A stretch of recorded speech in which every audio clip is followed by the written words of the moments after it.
This year's biggest LEGO Minecraft set is one that fans have been asking for a long time. The Ender Dragon and the End Ship gives us our first little taste of what an End City could look like in official LEGO form. Rather than give us the structure though, LEGO has spent all the parts budget on creating a very nice looking version of the End Ship. There's quite a bit to talk about with this set, so hey, let's take a closer look.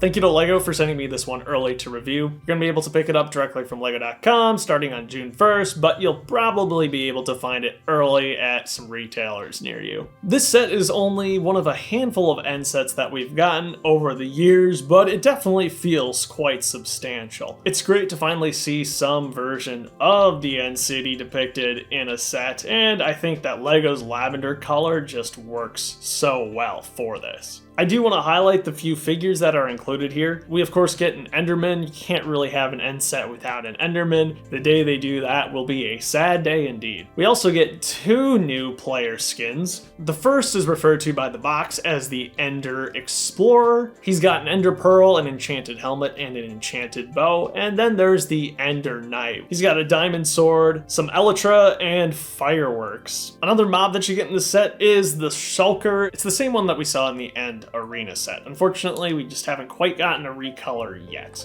And then there's the dragon. The biggest mob, well, the biggest mob in the game. This is our third version of the Ender Dragon. Now, I've never gotten the second version. I really don't know much about that set at all, if I'm being totally honest with you. But I do have the original from when I rebuilt the 2014 sets. So you can see that they're scaled relatively similarly, but there are some significant changes. Of course, this new one, like the second version, does have the brick-built wings instead of the pre-molded wings that you found on the 2014 one. That gives you a much more Minecraft-like shape.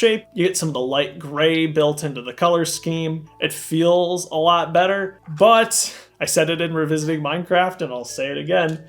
This play feature is one of the best Minecraft play features of all time, and I would love to see it brought back to an Ender Dragon. Maybe even an Ender Dragon with the brick-built wings. If that can work with the weight of those wings, you might have the perfect dragon on your hands. The play feature included here instead is a shooter, which you can see built right beneath the neck there. It's just one of those small spring-loaded shooters that has these weird transparent projectiles. But the elephant in the room, the head. There are two dragon heads included in this set. One is slapped on the front of the boat, and the other is here on the dragon, naturally, where it should be. It's made up of two elements technically. You have the main molded mouth section, and then there's just a printed 1x2 tile on top of that. I'm guessing that print is very similar to the print included in the second version of the Ender Dragon. And undoubtedly, most of you have seen this by now, but the magic of this molded element is that it can actually be used as a helmet for your players, just like it can be in-game. And that effect is phenomenal. It's a perfect recreation of what you see in Minecraft.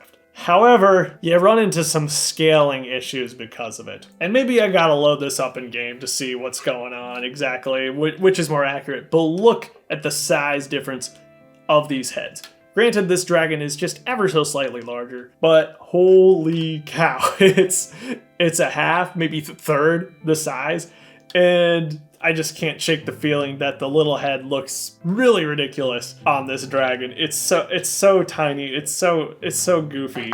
And the skinny little neck, you know, being way up here to allow room for the shooter kind of just makes the front of the dragon look not that intimidating. I'm glad they incorporated some feature into here, but would have preferred the flapping wings. And maybe the whole dragon just should have been scaled down to work better with the head. And I do wish the horns, the ears were a bit more prominent on these molded pieces too. I guess what I'm trying to say is I love the new piece, and I'm definitely going to be using that as a helmet for players in my Minecraft world, but I would never use it as an actual dragon head, and I think there's a better custom solution that you can come up with. But anyway, that's enough roasting of the dragon. We'll look at this one side build before we get to the main boat. It's the end portal! Woo! It's got the dragon egg, it's got some chorus fruit, which doesn't make any sense, but more pieces is more pieces, that's awesome. The actual portal bit is exceedingly dull, being a 6x6 black plates with more plates around it. But yeah, you better believe this didn't eat up any parts budget, so that could go into making the ship look cool. And the ship does look really cool. Even though this is tremendously scaled down from what you would find in game, it feels like it's the full thing just because it is so big. And this is where the value of the set makes sense for me, because you get a really big, quite weighty version of this ship. And on the inside, like you would expect, you get all the details as well. So you can pull off the roof like I did here, and then this is going to all swing open, which is really, really fun. You got the brewing stand in here, and there's actually 2 potions beneath that already. Great potion design, one of my favorite things about LEGO Minecraft. You've also got room on the front wall for the Elytra, and then, like you'd find in-game, a chest beneath it. And the chest has a diamond, an emerald, and a gold bar. That's pretty much all there is in the interior, but that's exactly what should be in the interior. I guess other details that I should point out too are the end rods, which are just the pneumatic 2-long bar. And of course you got the dragon head on the front. Ironically, this, as the largest set, is probably one of the more simple sets. That's about all there is to it, but you can really effectively play out the whole end adventure from the defeat of the Ender Dragon all the way to the exploring of the end cities, which I think is really, really fun. And you can do it with a buddy too. I don't think it's the best set of the wave by any means, nor one that would even be essential to your collection, but there's no denying being able to put this over the head of a player is absolutely brilliant. I never would have dreamed we'd see that from the line, and I'm just happy it exists. But anyway, that's all I've got for this time. Have yourself a great life, and I'll see you later.